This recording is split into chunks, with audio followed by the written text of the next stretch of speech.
Oi pessoal, sejam todos mais uma vez muito bem-vindos ao canal Espiritismo e Renovação. Estamos fazendo uma leitura do livro Pão Nosso, que foi psicografado pelo nosso saudoso Chico Xavier e a autoria espiritual é de Emmanuel. Já peço desde agora para deixar o curtir, compartilhar o conteúdo e também fazer a inscrição no canal, que são formas de levar o texto espírita adiante, proporcionando reflexão, proporcionando reconforto, enfim, trazendo alívio para muitas dores e justamente o conhecimento é a chave para que a gente evite muito dos males que nos afligem. Pois bem, fazendo então agora a leitura do capítulo 3, cujo nome é O Arado. E Jesus lhe disse: ninguém que lança a mão do arado e olha para trás é apto para o reino de Deus. Lucas capítulo 9, versículo 62. Aqui vemos Jesus utilizar na edificação do reino divino um dos mais belos símbolos. Efetivamente, se desejasse, o mestre criaria outras imagens.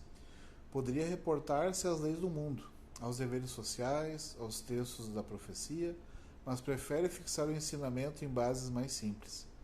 O arado é aparelho de todos os tempos. É pesado, demanda esforço de colaboração entre o homem e a máquina. Provoca suor e cuidado e, sobretudo, fere a terra para que produza.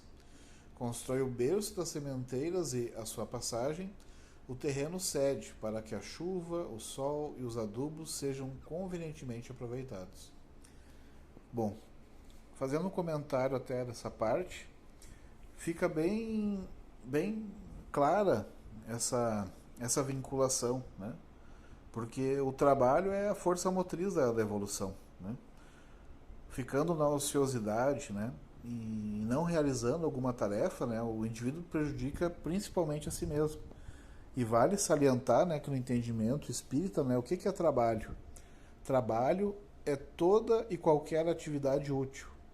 Então, se a pessoa está em casa, educando os filhos, cuidando da casa, se a pessoa está conversando com um amigo, com um vizinho, dando bons conselhos, dando orientações para agir no bem, orientações morais, ajudando, não importa a complexidade, não importa o local, qualquer atividade útil é trabalho, Porque muitas vezes a pessoa pode ter um cargo altamente valorizado pela sociedade, porém, utilizando de forma equivocada as suas possibilidades e conseguindo, através da lei de ação e de reação, problemas, porque uma vez que o plantio é livre, a colheita é obrigatória.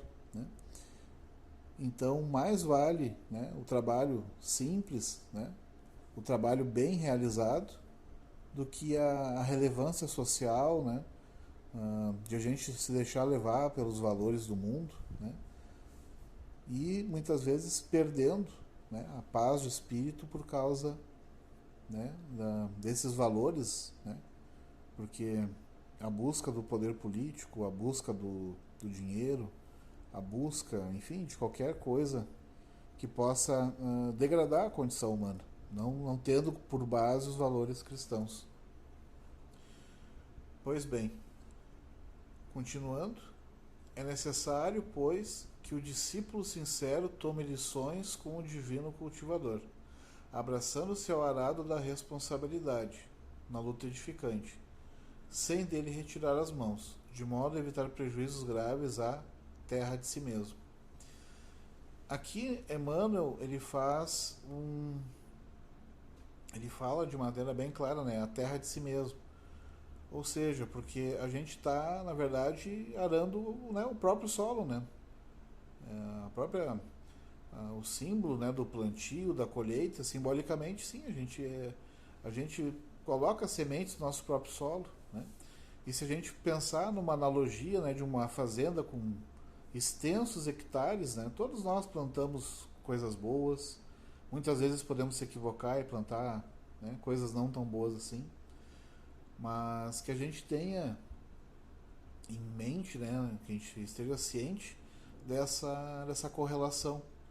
Porque muitas vezes a gente fica pensando, né, até o pessoal fala de forma até irônica, né, eu devo ter atirado pedra na cruz, né? Ou seja, porque às vezes a gente passa tantos problemas, tantas dificuldades, né?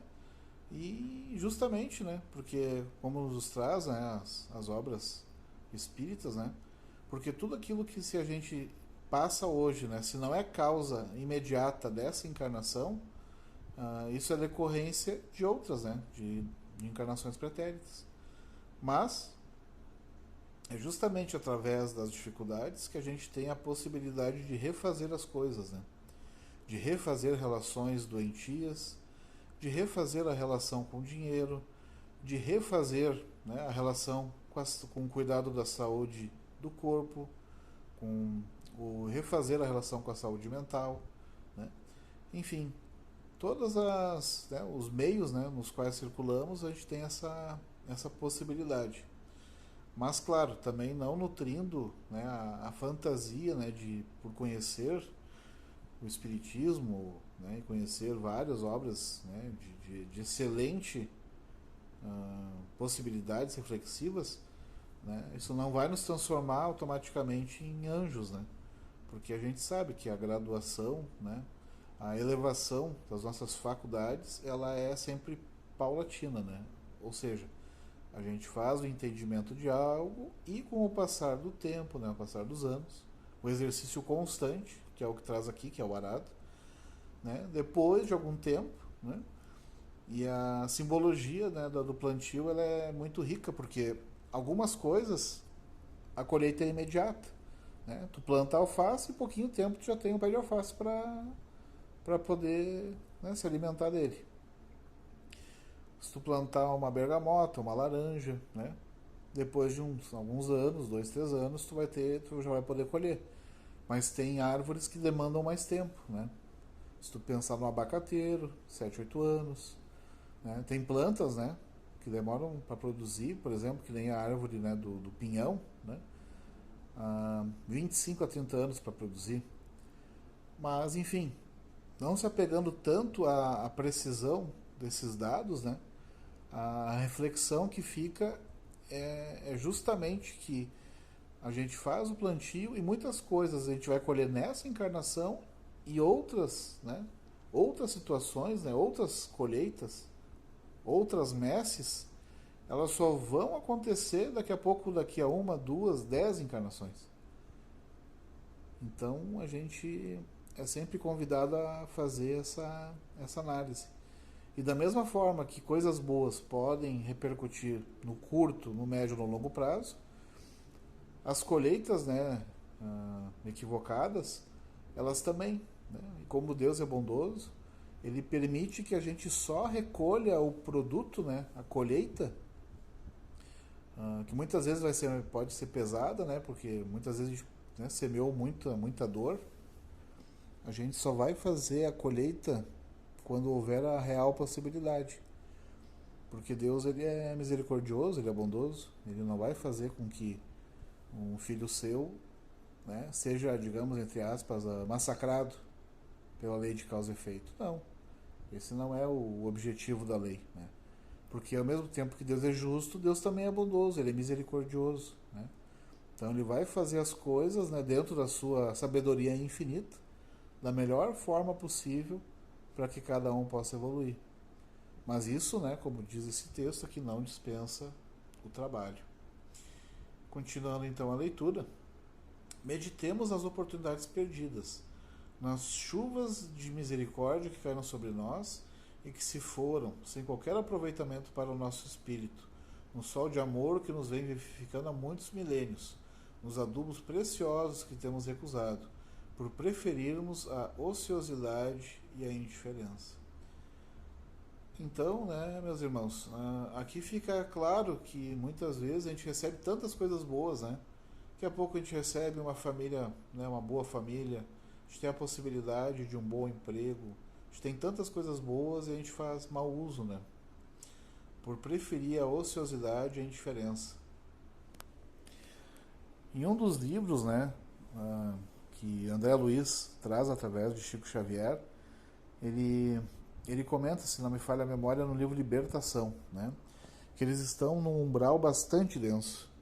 E um dos irmãos, né, eles estavam lá por questão de afinidade, e um dos irmãos que estava passando por problemas, né, em decorrência do seu plantio, né, o que ele havia plantado, né?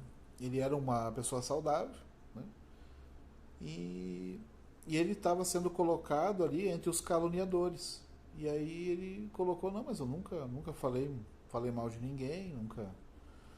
Mas ele era uma pessoa que possuía excelente vitalidade, só que com o intuito de não trabalhar, ele, entre aspas, caluniou o próprio corpo, dizendo que o corpo era doente, que não tinha força, que não havia condições de trabalho, né?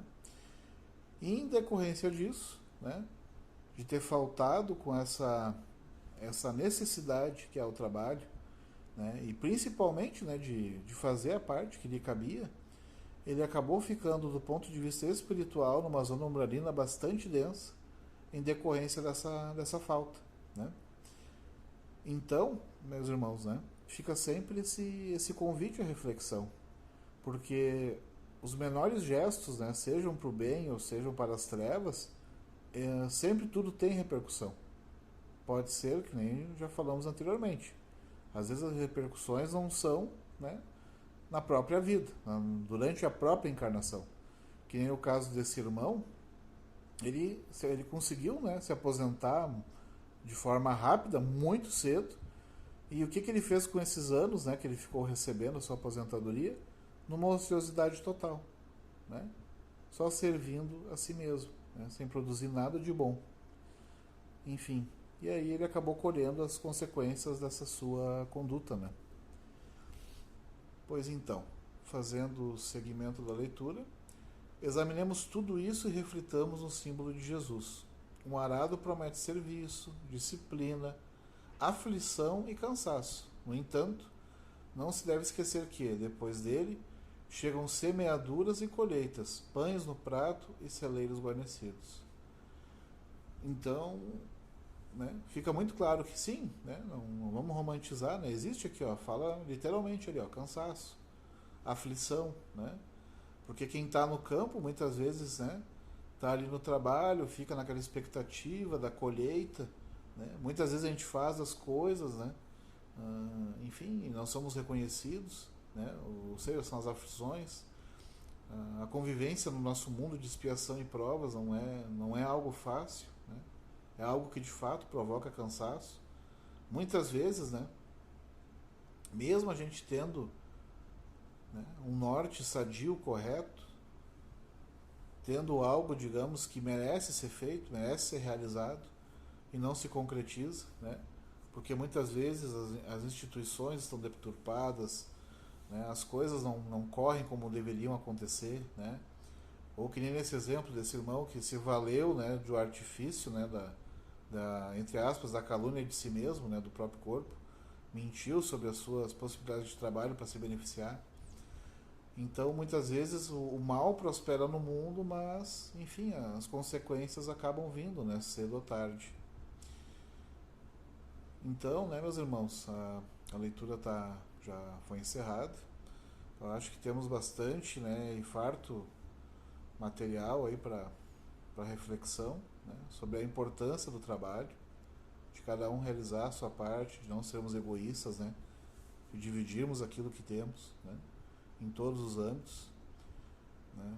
Então fica o convite, né, para essa análise, né, para essa reflexão. Também fica o convite para, novamente, né, reiterando, de compartilhar esse material, de se inscrever no canal, de deixar o curtir, pois são formas, né, de levar o Espiritismo e a sua consolação, e também, né, além da consolação, e também, né, digamos, a precaução, né, contra condutas imprevidentes e colheitas depois nefastas, né. Então, que a gente possa sabiamente fazer boas escolhas durante a nossa vida e que Deus proteja a todos nós. Que assim seja.